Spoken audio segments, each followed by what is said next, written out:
Хотоодны урлаалттай маш их халуун төөнөж өвддөг, гол харлаж үсгөөр өвддөг, зүүн хайр руу халуун оргож хөндүүрэлдэг. Хэвлийн эхо болон цусны шинжилгээгээр онц өөрчлөлт илрээгүй. Эмчийн заавраар үлкавис, изомепразол, мезинфортенош ба ууж байгаач завьөр арилахгүй байна. Хотоодоо 7 дугаар сард дурандурсан. Өөрөөр хэлбэл таныг ажлын чадвартай болгож өгдөг. Гэхдээ та өөрөө тийм ээ амьдралын хэв маягаа хоолтон дээр өөрчлөлт оруулахгүй байгаа бол дэмжиж өгөхгүй байгаа бол тэр шалтгаан нь засагдахгүй байгаа бол завьуурч нь хадгалагдаад л байна.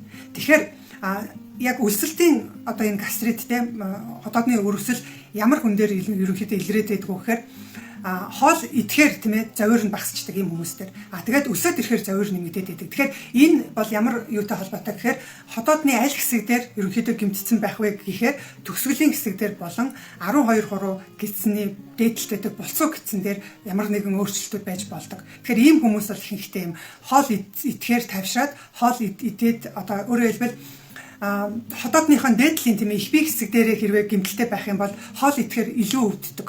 Хэрвээ доошоо гарах хэсэг болоод болцоо гидсэн дээр хэрвээ асуудалтай байх юм бол хоол идэхээр тавшраад хоол идэг өлөн үед өвдөд байдгийн. Тэгэхээр тэр дурангийн зургийг харах нь маш чухал байгаа. Тэгээд төөнөөд халуун төөнөөд өвдөд байна гэдэг чинь бол хотоод өөрийгөө хамгаалдаг салт бүрхүүл нь ерөнхийдөө гэмтээд өөрийгөө хамгаалж чадахгүй болчлоо. Тэгээд хоол идэх үед танаас өөрөөс чинь хүчил ялгарч байгаа. Хүчил гэдэг чинь маш хүчтэй давсны уусмал.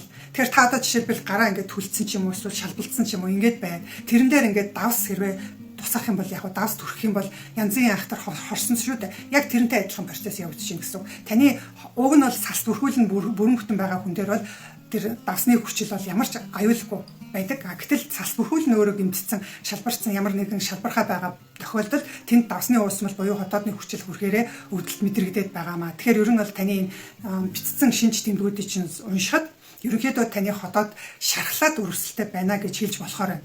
Шархлаад бус биш те шархлаад өрсөл. Тэгэхээр тэнд ямар нэгэн одоо өргөгдсөн шалбархаа юм уу эсвэл хонхоосон шалбархаа ч юм уу ямар нэгэн юм байх нь шүү дээ. Тэгэхээр дурандуулсан дурангийн зураг бас биднэрт авчираад зөвлөгөө авч болно.